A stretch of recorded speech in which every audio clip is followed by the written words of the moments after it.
like to think we're a really happy school, enthusiastic, buzzing with the staff, buzzing with the children. We involve as many people as we can, looking outward into the local community. I would say that all my staff are really well motivated, and that feeds into the best that we can give for the children. We don't use spring onions. We first started thinking about totally restructuring our curriculum about 4 years ago, and what I was getting back from my staff was, how can we fit in more and more things? We've got a finite amount of time that we're going to be working with, but there's so much that we want to do and develop. How are we going to do it? And thinking a lot more about the cross-curricular thematic approach. We then ask the children, well, how do you like to learn? They like to learn collaboratively, they liked hands-on learning, finding out things for themselves, asking the questions. It was principles such as these that we started to take on board. We came up with 6 themes that we wanted the whole school to work through, which had come from all the stakeholders, and they are ourselves, our beliefs, our community, our nation, our world, and our futures. And we thought, yes, that would encompass everything that we want our children to learn. There's so much going on all the time. We've got a fantastic curriculum going on now, and it's just super, really nice to have skills-based curriculum where we can link so many of the subjects all together and deliver them in sort of blocks, or however we see fit. And the children, I think, get a lot more from their learning.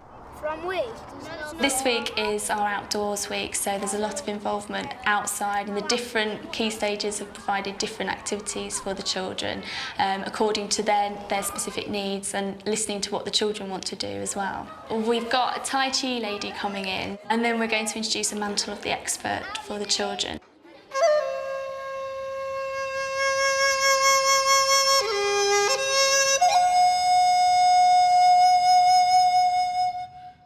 Well, Chi for Children is geared towards, obviously, children, so it's more child-friendly, so it's shorter things. They do a thing called Qigong, which is kind of energy-giving and focusing, so it helps children in different ways, like to stay calm or balanced and coordinated, to either wind them down or energise them, or just kind of keeping their equilibrium, basically.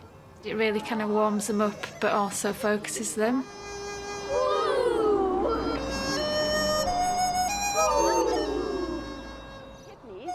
With Tai Chi, you can kind of introduce it in a fun level, so they're into sort of the martial aspect of it as well. You can explain the martial background as well as the kind of theoretical side to it, and keeps their interest. Okay, so let's try it all together. Finished playing with the dragon in the clouds. Taking all of your weight onto your right foot. Point the left hand and toe to the gate. Take all your weight onto the left foot. In one session, they asked me a lot of the time, can we do some more? So it's obviously working.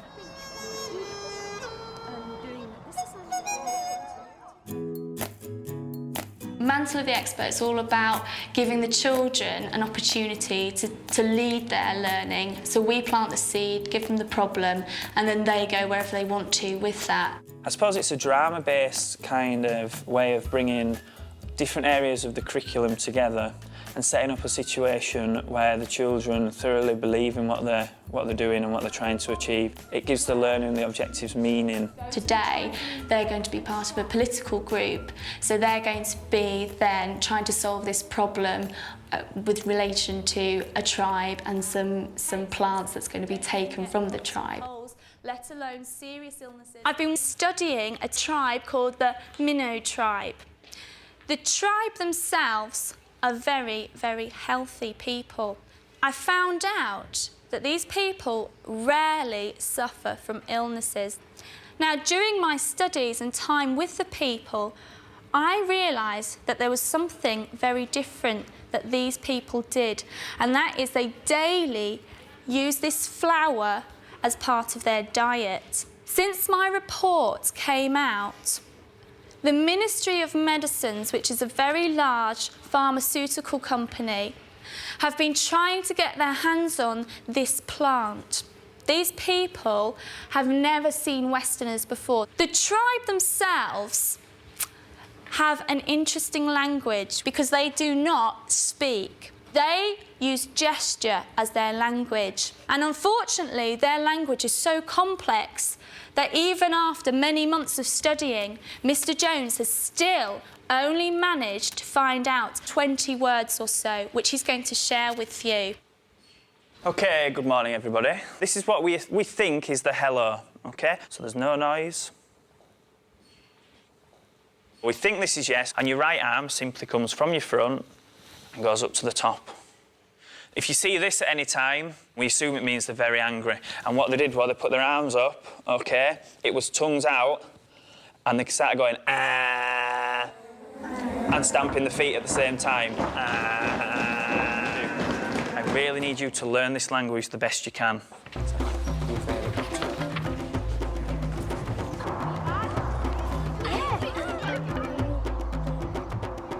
Hang on, we know harm. Yeah. Right. I'm going to be the leader of the tribe, and you two are going to be, if you like, my assistants, the protectors of the tribe. So we're going to talk with them through the language that we've got to learn as well.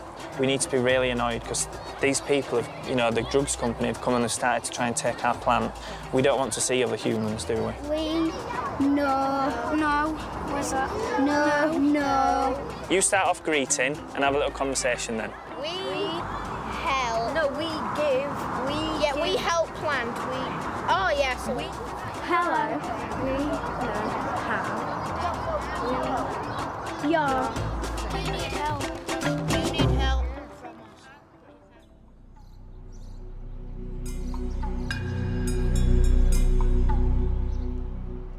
Just giving a snapshot of them being able to put themselves in other people's shoes and actually think about other people from other places and opinions of other people is a difficult thing to teach. So it's fantastic to be able to give them opportunities whereby they can experience it for themselves, because that is the best form of learning. They were all engaged thoroughly in that, and there was no kind of silliness or giggling along the way. They were really focused, and it became important to them. And that's what the mantle does, and they actually experience emotions, not just being taught about some tribe in a far-off land, and they get to feel fear out of that, because I think it was quite clear they were worried about what their actions were going to do. Would it be accepted or would it be rejected?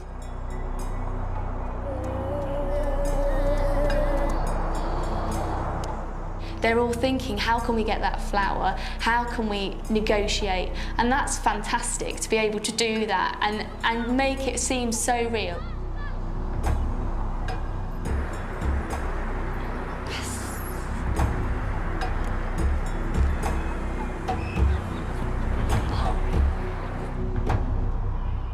We've got a decision to make now.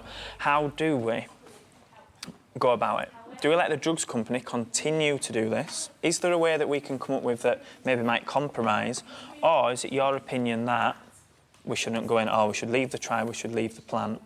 There's a lot more polio people than the tribe that are in the world, and I think they should take like one of the plants and let the scientists see what it's like and what it does. If we gave them some plants that we have that can cure diseases, so then they could give us some of their flowers and then we could like make it even like that. I don't think we should go out and take all their lifestyle. Yeah, Daniel? No, because we don't even have proof that it will even work.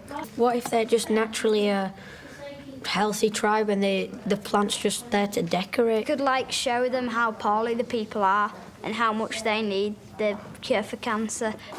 Most flowers like have seeds that you can spread, so you can pick the seeds off and grow more of the flowers in England or any other country that needs it. Excellent. The seeds actually mean that we can get more than just 1 or 2 plants. We can keep making more and more and more plants and keep them growing. So I think that's probably the best solution. I think you've worked really hard and I'm really proud of you lot.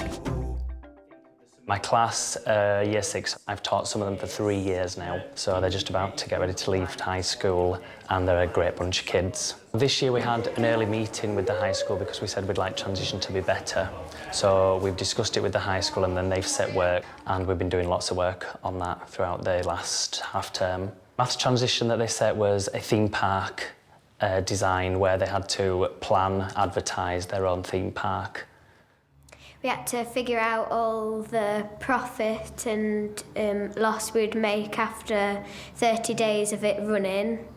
We had 500,000 to spend on different rides, like there's major rides, minor rides, toilets, cafes, and it told us how much it would cost to run them each day. And we had to calculate how much profit we made from it. And then we started to advertise it. We used posters. And we've done a TV advert in the hall, just to finish it off and to advertise our theme park. Our group's done it where there's a boy sleeping and he has a dream about this new theme park, and then he's when he wakes up, he realises that he gets up and walks around and he realises that it's actually real, and he goes to it. And are you bored and sat on your sofa? Yeah. At this very minute, do you dream of being on really fast roller coasters? Yeah. Do you hate your mother cooking broccoli and gravy in soup? Uh-oh. Whoa. Wake up! Wake up! Wake up! Why? It's too early in the morning. Luna Plaza, the best theme park in the galaxy. Located off the Z-20 rocket.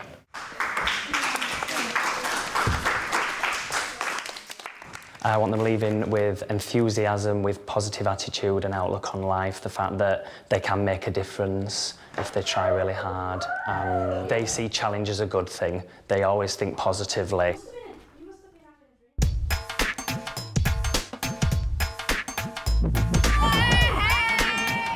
15 years ago, when I was a class teacher in this school, I liked Asian food, and I'd been talking to my class. I could tell from their responses that the vast majority had never tried any Asian food. And I said, should we all go to a restaurant together? They had a fantastic time, and the learning that took place and the enthusiasm that the children showed. And when they came back, it had been one of the highlights of their year. So it's become a tradition at St James's. It just fits in so well with what we're trying to help the children to achieve and experience. Well, I like the meals, but then I like socialising with my friends, and it's just really good for a Year 6 last meal. This is the first time I've been to a restaurant and had curry, but I've had curry at home before. It's really nice. I like it because I'm with my friends. I really liked it, and it was really great being with my friends, and the food was really spicy and lovely. For most of these children, they've been together in this primary school for 7 years, and it's a big thing for them to be moving on to high school. It's a lovely way to celebrate, but ready to move on to the challenges and excitement of the high school.